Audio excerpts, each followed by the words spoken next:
Hello and a very good evening to all the audiences who have joined with us today on this Dr. KK's Med Talk non-stop show. I welcome all of you to the Med Talks Live, the conversations that matter, which is an educational initiative by Eli Lilly. And I am Dr. Vaishali Deshmukh. I am an endocrinologist at Pune in Maharashtra, and I head the Department of Endocrinology at Dinanath Mangeshkar Hospital, and I am the director of Deshmukh Clinic and Research Center. We focus a lot of non-communicable disease work, and I think obesity is one of the most important topics for the day because this is a fast-growing epidemic, and today we are going to be discussing on the interaction of genes with obesity. So how the genes act on the environment. तो आपका जो genetic makeup है, आपके शरीर में जो अंतर्गत jeans है, उसका आपके एनवायरनमेंट से क्या ताल्लुक होता है और उससे ओबेसिटी कैसे बढ़ती है, वो हमें आज सीखना है. And we have very good interactions with our host who will be joining us today.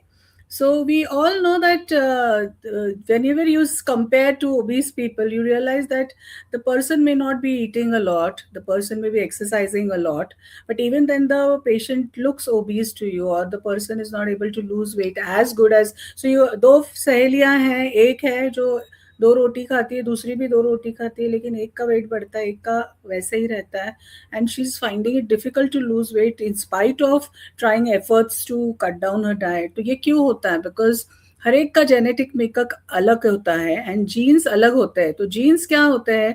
तो it's like a blueprint of our body. So अपना एक ब्लूप्रिंट होता है, अपना एक स्केच होता है और उस पर एक मेकअप होता है और वैसे शरीर तैयार होता है. तो it is said that the genes are known to load the gun, and environment, the surrounding around us is known to give the trigger. So the trigger will be pulled only when you have the genes which are loading your body, and that's what we are going to learn today, at how your genes are going to work on the interaction with the environmental factors, with the surrounding, आपके social factors जो है आपके family के साथ है, आपके खाने पीने के साथ है, exercise के साथ है, ये कैसे interact करते हैं और कैसे obesity को आसान या मुश्किल बनाते हैं treat करना. तो now you all know that obesity is treated as a chronic disease, and chronic disease जिसको बोला जाए उसके लिए हमें ये समझना बहुत ज़रूरी है कि उसके लिए ट्रीटमेंट लाइफ लॉन्ग होती है, कंटिन्यूस स्पेक्ट्रम में उसको ट्रीट किया जाता है, और उसके लिए हमें जीन्स की जानकारी होना बहुत ज़रूरी है. बिकॉज बहुत बार हमें लगता है कि अरे ये बेचारा तो बहुत कुछ कोशिश कर रहा है और कम नहीं हो पा रहा है वेट उसका, तो उसकी वजह उसके जीन्स में हो सकती है.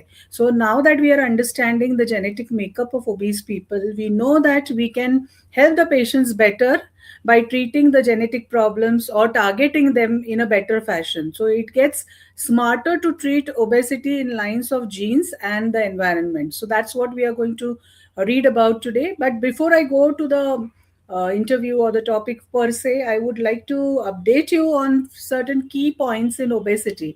So the first important thing is that researchers all over the world are mapping rare and common genes all over the populations to uncover the multiple genetic factors. So सारी दुनिया में genetic mapping हो रहा है ताकि obesity का जो gene का मेकअप है वो क्या है, किस तरीके का है, उसका इंटरेक्शन शरीर से कैसे हो रहा है और कैसे वो इन्फ्लुएंस करता है ओबेसिटी को as a disease, and how it gives us insights into treating obesity, और वेट लॉस करना कितना आसान हो जाता है उसके नॉलेज की वजह से, वो हमें पता चलता है.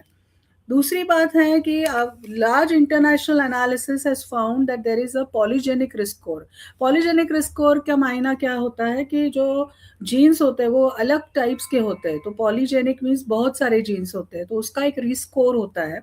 रिस्क स्कोर में क्या होता है, हमें प्रिडिक्ट कर सकते हैं कि आपको ओबेसिटी होगी या नहीं होगी, आपकी ओबेसिटी होती है तो ट्रीटमेंट होगी या नहीं होगी, वो रिस्पॉन्ड करेगी या नहीं करेगी. So all these are now dependent on the genes that you harbor in the body, and nearly over 5 million people have this genetic data collected, and now you can reliably predict the risk of adult obesity from childhood, potentially guiding other prevention strategies.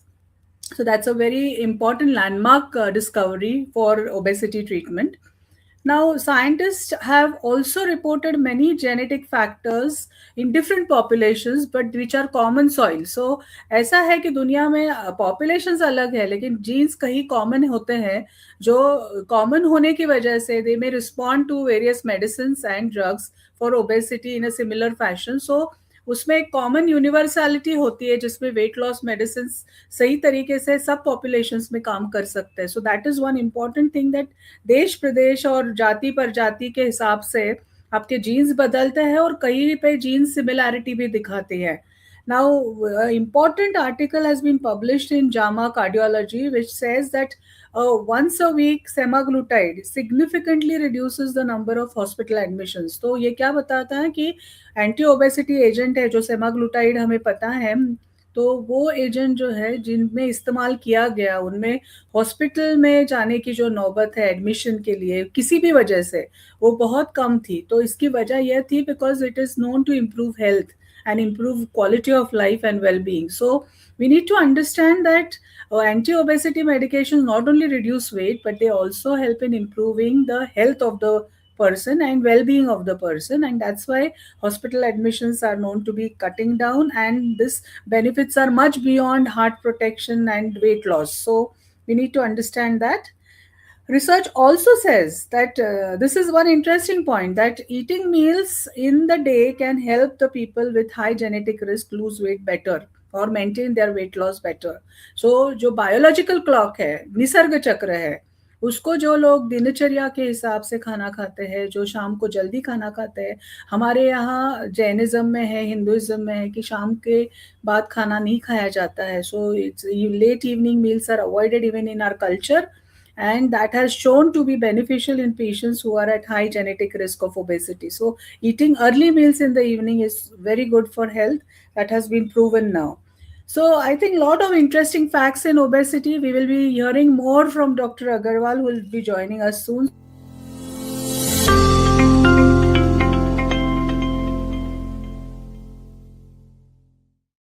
Causes weight gain. So we are talking about lifestyle and genetics में से दोनों में से कौन सा परड़ा भारी है कि जिसकी वजह से ओबेसिटी होती है, जिसकी वजह से ट्रीटमेंट करना इतना मुश्किल हो जाता है. So we have an important guest with us, very well-known personality, Dr. Sanjay Agarwal from Pune, and it's a privilege to host him today. And welcome, Dr. Sanjay. And Thank you very much, Vaishali. yeah, hi.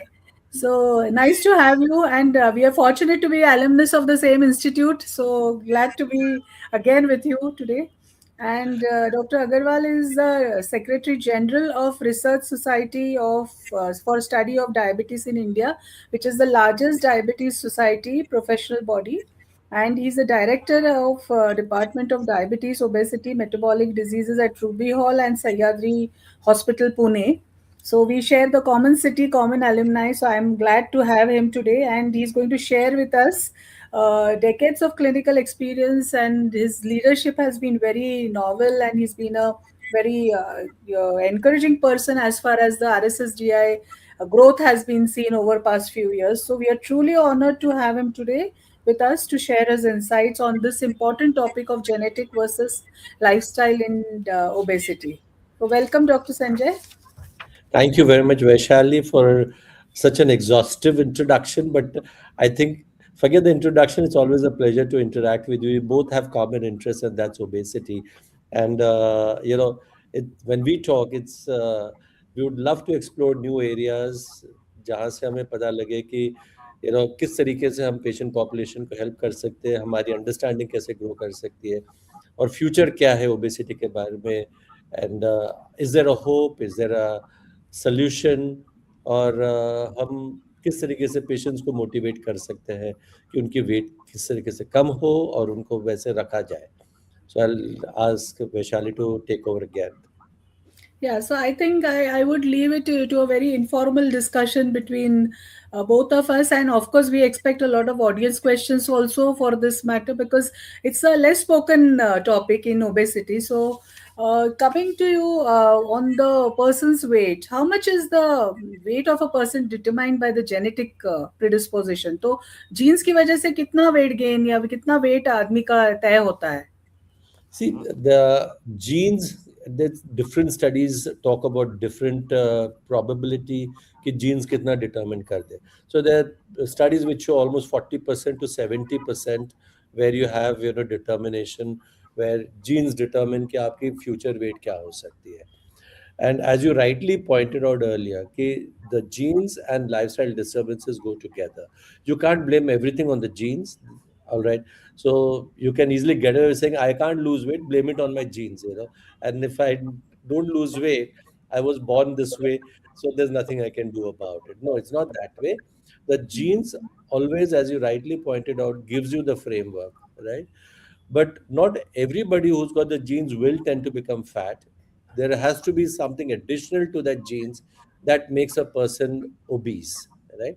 And that's the lifestyle disorder, the kind of determination कि वो कितना खाता है, उसकी exercise कितनी होती है, उसका जो भूख है वो सैटाइटी किस लेवल पे आती है, उसकी फैट कहाँ स्टोर होती है, राइट, उसका हंगर सिग्नलिंग कितना होता है, तो ये सारा एक ऐसा होता है.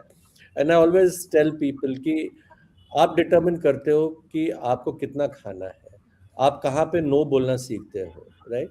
And I always say that the stomach volume is a very dynamic volume. And I think you would agree with me that एक सिंपल एनालॉजी के तौर पे मैं बोलता हूँ कि अगर आप रोज 3 किलो खाते हो तो आपकी सैटिस्फैक्शन लेवल आपके 3 किलो पे आएगी. और आप 2.5 किलो खाओगे, 2 किलो खाओगे, तो आपका बॉडी आपको रिमाइंड करते रहेगा कि आज आपने उतना खाया नहीं, क्योंकि स्टमक वॉल्यूम आपको उतना जब तक 3 किलो तक नहीं पहुंचता वो आपको उतना सैटिस्फैक्टी आएगी नहीं. और आपके जो सैटिस्फैक्टी हार्मोन जो है वो किक इन नहीं होंगे, तो आपका ग्रेलिन एक्टिव रहेगा, जो है वो जो आपका हंगर हार्मोन है. पर अगर आप 3 किलो तक खा चुके हैं, ये सिर्फ उदाहरण के तौर पे मैं बोल रहा हूँ, तो आपको एक सैटिस्फैक्टी आ जाती है जिसके आगे आप नहीं खा सकते. पर आपकी requirement, body requirement, energy requirement is not 3 kilo, it is just 1 kilo. So आप एक 2 किलो जो है सरप्लस खा रहे हो रोज का, जो है जो आपके अगर आप स्पेंड नहीं कर रहे हो एक्सरसाइज के जरिए कोई जरिए से, तो वो 2 किलो आपके बॉडी में ऐड होते जा रही है. Now these are just random figures I'm going. Don't take it seriously कि 2 kilo 1 kilo. But this is just for the sake of explanation जो है वो, right? Yeah. पर अगर हम अपने आप को रीप्रोग्राम कर ले कि हम आज 3 किलो नहीं 2 किलो खाएंगे, राइट, और आप ये उसको किसी भी तरीके से वो हंगर लेवल्स को जो है आप कंट्रोल कर सकते हो, तो बॉडी को एक मेमोरी तैयार हो जाती है कि अब मुझे 2 किलो पे सैटिस्फैक्टी आ रही है, राइट. और अगर वो 2 किलो पे सैटिस्फैक्टी आ रही है तो आपका स्टमक वॉल्यूम उसी हिसाब से रीशेप हो जाता है, और आपको फिर सैटिस्फैक्टी 2 किलो, तो आपने ऑटोमेटिकली कैलोरी रिस्ट्रिक्शन कर लिए खुद से, और आपके बॉडी को उसकी मेमोरी हो चुकी है. And this is all programmable. See nothing, it's all dynamic. So genes are there in the background, but just because the genes are there in the background, it doesn't mean that everybody becomes obese, right? Hmm. That's Also right. determined by the fact कि आपका stomach volume आप कितना रख रहे हो. You don't have to eat because it is in front of you, and that's a common problem that we have. कि because खाना है तो आप हाथ उसको reach out करोगे ही करोगे उसके लिए, और उसके वजह से आप unnecessary eating habits आपके रखते हैं, जिससे आपका कैलोरी कंजम्पशन कंटिन्यूस रहता है. Now to a certain extent satiety, hunger, all this is also programmed by the genes, right? So I mean, you can't just say that it's only environment also in that sense. So I don't know what your experience is, Vaishali, but I feel that a lot of time I motivate people to say, look, can you just restrict your calorie consumption by 5%, and just say, okay, I'm not going to eat, let's say, in a bigger plate, but I'm just going to eat in a smaller plate, and I have a plate full of food, right? Can I skip some of the food in the day which I feel that I should eat? And that may be a good way to start out with. And automatically you find that you're getting satiety levels at lower levels of food consumption. And slowly you're able to program your own self. It's just programming. That's it. So I would love to hear your thoughts about this. Yeah, I think I agree with you. Body is a very efficient machine, I would say, and it adapts to all the dynamic changes that are occurring. So basically, Dr. Agarwal rightly mentioned that the genes are responsible for three things. One is how the fat is stored. Secondly, how the food is metabolized, and third is how your appetite and hunger is controlled. So These are the elements which you're born with. So where your appetite is, so you see some children who have a high appetite, some children who have a low appetite. So I think that I agree with Dr. Agarwal that the food quantity control, the behavior control matters a lot to these genes. So genes आपके decide क्या करते हैं कि मैं कितना खाऊंगी, लेकिन behavior क्या decide करता है कि मैं कितना control कर पाऊंगी. So ये जो है, there is a interaction between your genes and your environment, and both put together gives a output which is the form of your weight. So and there is this concept, आपने बहुत अच्छी तरीके से बताया, जो set point concept है कि body एक set point तक पहुंचती है. अगर मैं कम से कम से suppose I'm eating only 1 kilo of food every day, my body gets adapted to that, and वो set point आ जाता है कि जहाँ तक I can eat only 1 kilo in a day and my body feels full with it. So वैसे this kind of a concept is very important in understanding the gene and environment interaction. So, Dr. Agarwal, I wanted to know what are the environmental factors, like does stress affect this genetic predisposition, or does it help in bringing these genes out and expressing themselves to cause obesities, say stress, Sorry, sleep, or what was the initial question that you asked me? I missed it out. yeah, so are there any the environmental factors like stress, sleep, which affect the genetic expressions? So do you Yes, think that it changes the type the genes come out and express themselves? I agree with you entirely. See, uh, Ajkal, we find that there's so many behavioral problems people tend to have, right? Compulsive eating, right? And this could be just because you're sitting in a company and you find that everybody's eating, so I also got to eat. And you don't realize how much are you eating, right? Number two, the stress levels of individuals have gone up. And this is an escape mechanism or fighting fatigue or stress कि मैं खा लूंगी तो मेरे को थोड़ा सा. I just had a patient today who said that my escape mechanism from stress is by eating. You know, that if Comfort. I Yeah. eat, I just sort of escape from my stress, and that's my coping mechanism that I've got. कि मैं अगर खाऊंगी तो मेरे को अच्छा feel होती है, and that gives me a sense of elation, sort of a thing. And just this morning, I saw this young girl who said, "I'm happy with my," and she had a BMI of almost 43, and I asked her, "What do you do?" No, she's a student. She's part-time working also, right? And she says that I have other stresses in my life. So I said, okay, I'm not going to ask you what your stresses is, but how do you cope with your stress? And she says, I'm happy eating, and that's my happy mechanism. But she doesn't exercise, she doesn't do anything. So that coping mechanism has become a challenge for her, right? Similarly, sleep disturbances, as you rightly said, have become another factor because today, if you see, a number of people have got sleep issues. Now, you can blame it on screen time, sedentary life, all kinds of things that have been attributed to it to have sleep disturbances. And when you are not sleeping, let's say you're watching TV, and then people are hooked onto the mobile and they're hooked onto the TV and watching shows, they have a snack just next to their hand. It's so easy to reach out and Yeah. start munching chips out there while you're watching a movie at 3 in the morning, and you're just sitting in the bed doing nothing, nothing absolutely, and you're munching the chips which has huge amount of trans fat into it, and you're going to get so many calories out of that. And when you sleep at 3, you wake up at 10, your cycle is completely disturbed, your circadian rhythms are disturbed.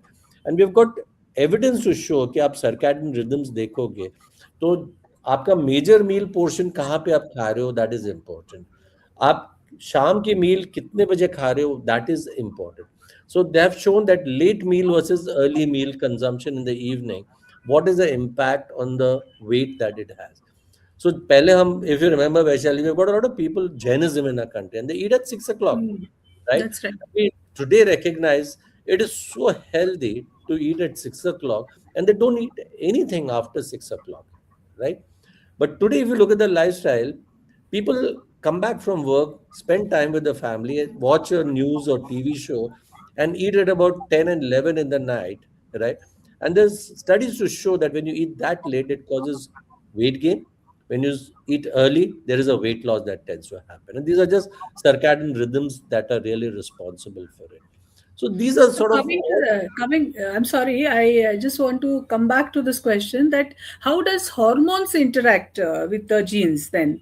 So you said the circadian rhythm. So do you want to focus on hormones, how they are changing this interaction with the No, I genes? wouldn't talk too much about hormones in an audience like this. But what I would like to stress is we have got two hormones that are extremely important: the ghrelin and the leptin. The ghrelin is a hormone, and the leptin is a satiety hormone. Now, they're feedback hormones basically, right? And you realize that people do extensive amount of weight loss, and they get weight sort of coming down by almost 15, 20, 30% post bariatric surgery also.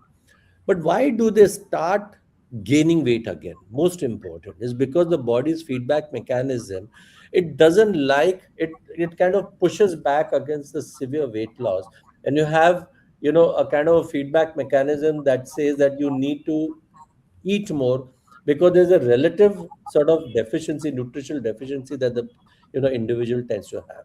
And you see all the different hormones that neuroleptin hormones and YY and all these different hormones that are there, they will start kicking in. And you find that anything that you do in terms of weight loss, there is a slow weight regain that tends to happen in these individuals, right? And I would come back to you and say that how do you cope with these sort of situations where you've got weight regains happening and the neurohormonal mechanism? So partly what happens is people have a sense that मैंने इतना weight loss कर लिया है और अभी I've achieved my purpose, and they start relaxing on that. The other aspect is, of course, that the body starts kicking back, and you have again a slow weight regain that tends to happen. And third is, of course, the motivation, right? People are not able to sustain their motivation for long periods of time, to say that, okay, I have done enough, and now they see everybody else enjoying, and they are not able to cope up with that, okay, I am restrict myself, and I have to do all these difficult situations. So all these things are very difficult to sort of sustain on the longer period unless you're motivated enough to do it. Now, whether that translates into genetic changes, is you can talk about it endlessly. But what matters is, at the end of the day, how does a patient feel and cope up with all these things is very important. If we have to get a sustainable weight loss, which is going to translate into better health for the future.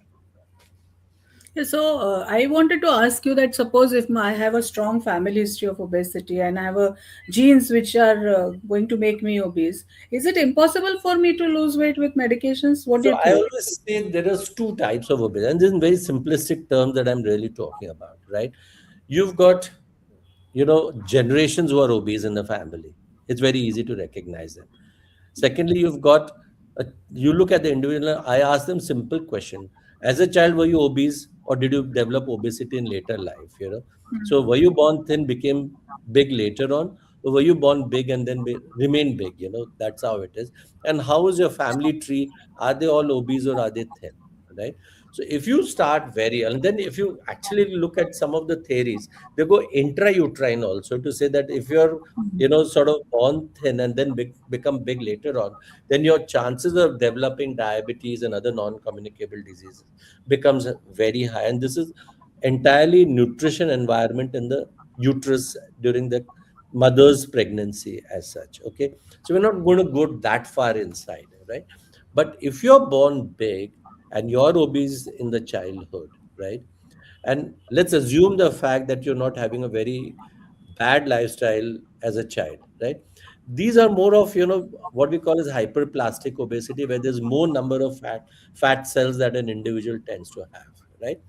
But if you're born thin and you become fat at a later point of time, this is more of a hypertrophic obesity, where you have less cells, but those cells get saturated with more Bigger. fat in, right? And I'm just talking very simplistic terms. Now, if you look at hypertrophic obesity, where you're born with lesser number of cells, but they become more saturated with fat, these are the people who actually gain a lot in terms of weight loss, because they go back to being looking at thin, what they're really looking at in terms of cosmetic values. So one is cosmetic value, the other one is, of course, in terms of health value Health that we value. Yeah. correct. But if you have got somebody with a hyperplastic where number of cells are high, right, and they get more fat into it, you will get benefit in terms of losing weight, but you will not reach those thin proportions that you're looking at mentally, that I need to look slim, trim, and size zero. Those, that's never going to happen for you. So ultimately, the objective has to be that what keeps you healthy and fit should be a major objective. Whether cosmetically you're going to look better or not is determined by the fact, as you said, the genes determine that. Are you born thin or are you born fat? And that's where your family tree genes really come into play. So I would like to audience को मैं बताना चाहती हूँ कि doctor Sanjay ने 3 important बातें highlight करी है। एक तो आपको वेट के बारे में जब सोचते हैं तो हेल्थ के बारे में पहले सोचना है। So it is not only weight as such, but you have to think of the health risk or the health related problems that a person has when you're thinking about treatment of obesity. Second important point which is highlighted is that you have to ensure a good biorhythm, a good hormonal makeup. And even if you're genetically prone for obesity, it is not impossible to treat obesity with the agents that are available today, because we know that they hit hard and they can help us overcome the food drive, they can help us overcome the excessive hunger, the lack of satiety. All these are acted upon well by the agents that are available today. So uh, it's a very hopeful thought that a lot of obese people now who could not be treated previously, अभी बहुत सारी दवाइयाँ ऐसी है कि जिनको सालों तक ओबेसिटी का ट्रीटमेंट नहीं मिल पा रहा था, उन्हें भी आजकल ये मिल जाता है और they do respond. So we see patients with high BMIs responding very well to the anti-obesity agents, even though they have genetic risk factors which are strong. So, Dr. Sanjay, can you elaborate कौन से genes होते हैं, जैसे what is this monogenic obesity, polygenic obesity, and the single gene polymorphism and all those things that are Yeah. spoken in So if obesity? you look at the different things, you got polygenic means, your genes are controlling different aspects, as we discussed earlier. Now, monogenic is a single gene that determines the changes of a one aspect of somebody. But nobody has only one aspect of change that is determined by a single gene. Most of us have different aspects which are responsible for weight gain. कि आपका hunger, कैसा है, आपको satiety क्या है, fat stores कितना है, आपके फैमिली ट्री का जीन्स क्या है, राइट? सो ये अलग अलग जीन्स होती है जो डिफरेंट एस्पेक्ट्स आपकी कंट्रोल करती है. सो सिर्फ एक सिंगल जीन को ब्लेम करना may not be the appropriate thing, right? So it is at different multiple levels जो इंटरेक्शंस होते हैं, and that is something that determines कि आपको कितना भूख लगने वाली है, आपको सटाइटी कितनी होने वाली है, आपके फैट स्टोर्स कहाँ पे होने वाले. Is it, some people are typical Indians that we have got is more of a central obesity that we have got, right? Yeah. And we don't talk much about it. We talk about overall obesity. Now, there has always been the discussion ki, is overall obesity more harmful or central obesity is more harmful? And this discussion has been going on for time and again. Ki, I'm round, but round is also figure. Is it healthy or not? Or if, Yeah, I know. Any shape is good. Yeah. Fine. so, or I've got a central, horizontal roundness, which is bad. So these are all sort of different genetic mechanisms that are there. And I mean, that's all technicalities that really matter. And do we really need to stress upon it? No, I don't think so much. What matters is today, from a patient's perspective, see, genes are something that you cannot do anything about. That's, they are born with it, right? So there is no point in discussing genes आपको क्या कर सकते हैं. आपके हाथ में क्या है as a patient or as an individual or as a, somebody who's wanting to do a weight loss, is what can you do in terms of your lifestyle. That's the only thing that matters. And is your lifestyle, so you're born with the genes, that is born with it, like you're done, right?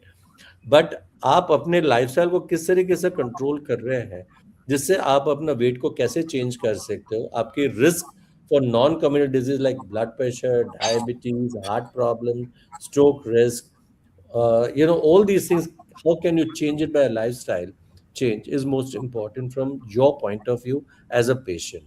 So, I would stress and give you key messages more from lifestyle point of view rather than talk about more on genes, because there's nothing that you can do about your genes part of it. तो please So बताइए sir, आप हमारे audience को बताइए, आप lifestyle changes क्या suggest करोगे अगर जेनेटिकली हाई रिस्क है, तो वो क्या चेंज कर पाते हैं अपने लाइफस्टाइल में जिससे वो जीन्स को ओवरकम कर पाते हैं? Correct, that's a good question to ask, because ये है कि आपके लिए जो है वो ज्यादा इंपॉर्टेंट। तो most important thing is eat as much as you actually require, right? And you need to be mindful of the fact कि आप क्या खा रहे हो। Today, with the era of fast foods, junk foods, trans fats, low protein, high carb diets, these are all killers where it's come. Today, I just look at around me, how many people are actually cooking at home, and I find that majority of the people are happy ordering food from outside. We don't have standardization of food at all. How much of food is labeled to say कि आपके food में कितना fat है या sugar है या आपका protein content कितना है? None of the foods actually, and there's so unregulated market that we have got. Today, I think the most corrupted industry is the food industry with big labels. And I've seen this label which shows jumbo burger with a diet coke, and I just laughed out loud, like, that is it really the correct advertisement that we should solicit? And should we, rather than tax individual where it hits you the most, why don't we tax individual where the stomach gets hit the most? That's the most important That's true. part of things, right? So the food tax should actually go up to, and healthy food tax should go down, but unhealthy food tax should actually go up, because at least it'll make people sensitive to the fact that as to what they should eat and how much, and learn to say no to food. I mean, it's always good to have small meals. Keep your stomach hungry to a certain extent. Don't overfeed yourselves, right? And don't sleep after eating immediately. Keep a food interval, I mean, an interval of, awake cycle of walking around, doing some activities, going for a walk or something after food, rather than eat and go to sleep immediately, right? Your calorie consumption should be determined by what is your current BMI, number one. Number two, what activity levels are you? Sedentary, overactive? How much of calories do you really require in that sense? Most of us have a low protein. I mean, irrespective of the fact who you are. And the the proteins give you satiety. The proteins help for tissue, build up. You need to have a lot of fiber in your food, most important.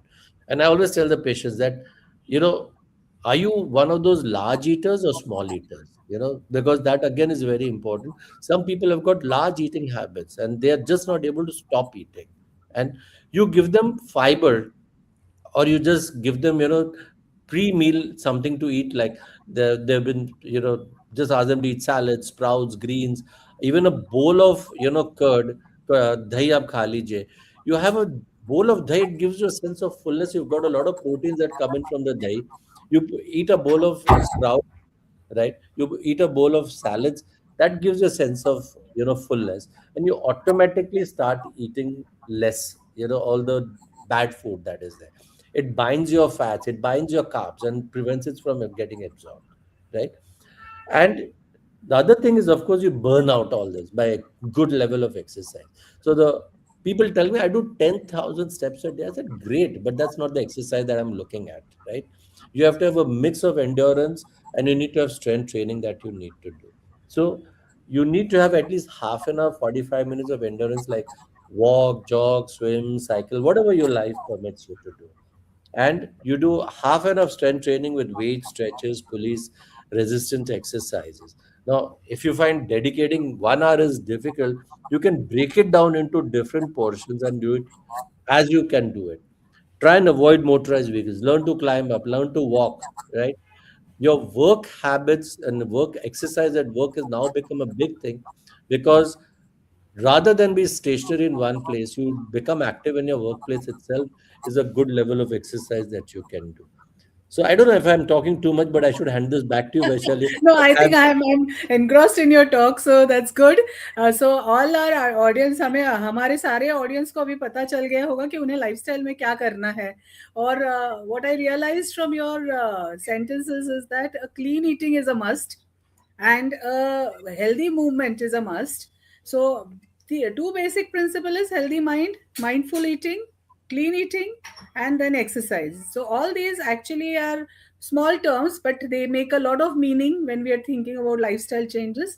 So will my lifestyle changes help me to shut off these obesity genes? Will it overcome them, overpower them? Because we've seen that people who do exercise for long, who follow diet for long, they usually get a new set point. They get tend to maintain their weights better. They also have a good amount of sarcopenia being controlled, so muscle mass is maintained. So is it possible to control these genes with all the good lifestyle changes that you mentioned? 100% yes. I would say yes, right? Because it's very important that we understand. And you'll find numerous examples at either end of the spectrum. Numerous examples to say failure of therapy, and I feel that they haven't done enough, right?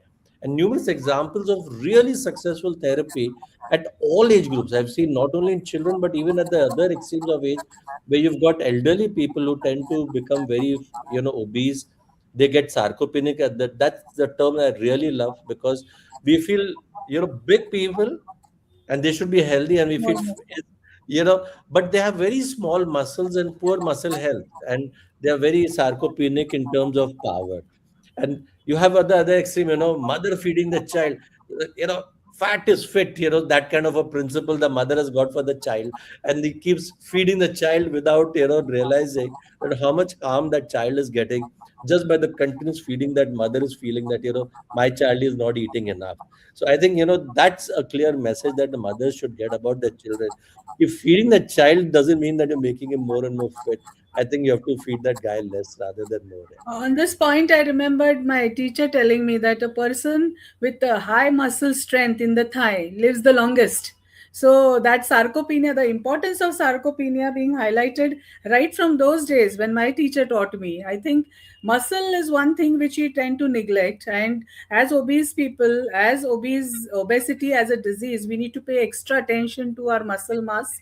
And then we heard a lot of words on lifestyle management and muscle mass and sarcopenia and genes and all the other words. Now, one word which I would like you to highlight and emphasize on is, what is this BMR?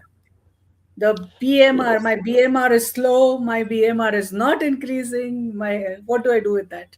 It's a nice way to express inadequate levels of effort, like, I know, so, I don't want to move, and it says my BMR is low, so, yeah, it's a or bit you have exclusive. hyperactive individual and you say my BMR is high.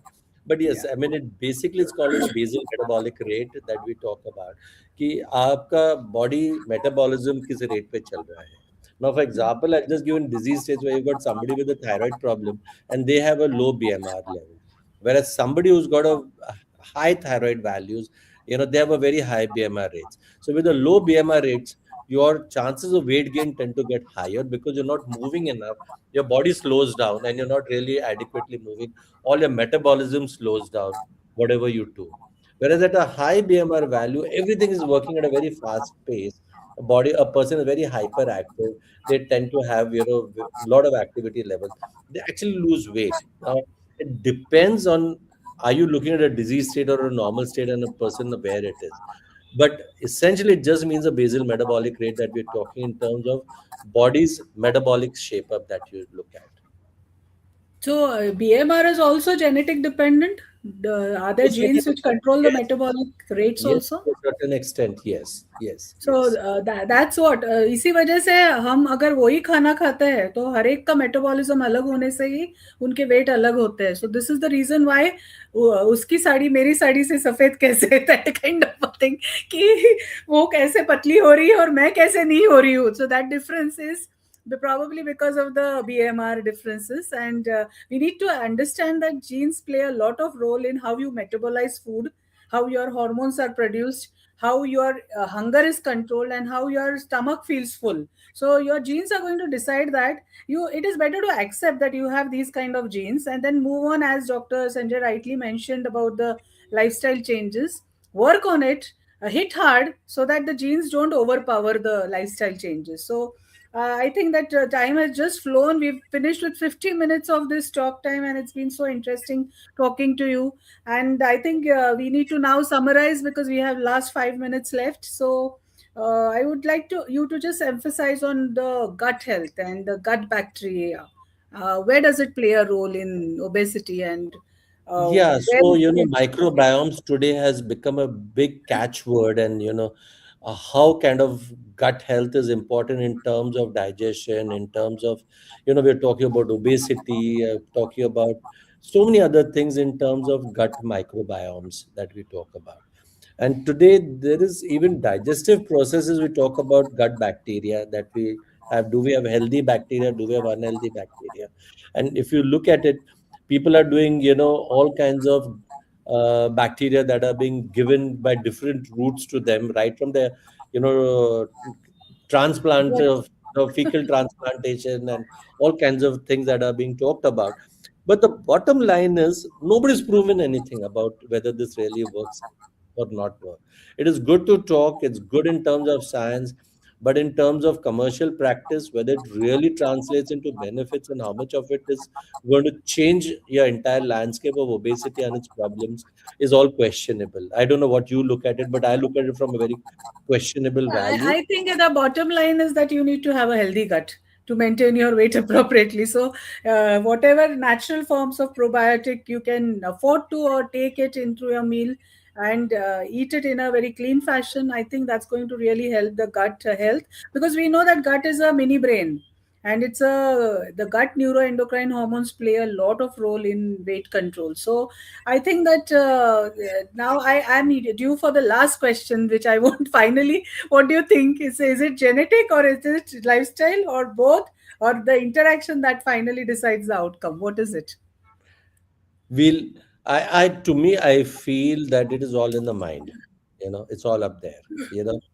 If I want to sort of exercise, I want to eat right, I will program myself to do it. And if I'm conscious about my health, I'm going to be convinced over here to do what I'm supposed to do.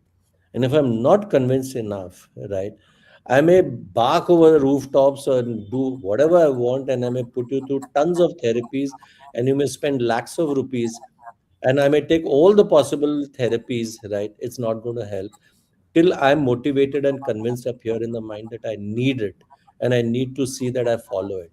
You've got great agents today, you've got great nutraceuticals to support you, right? We understand the science, we understand the genes, everything is there in place.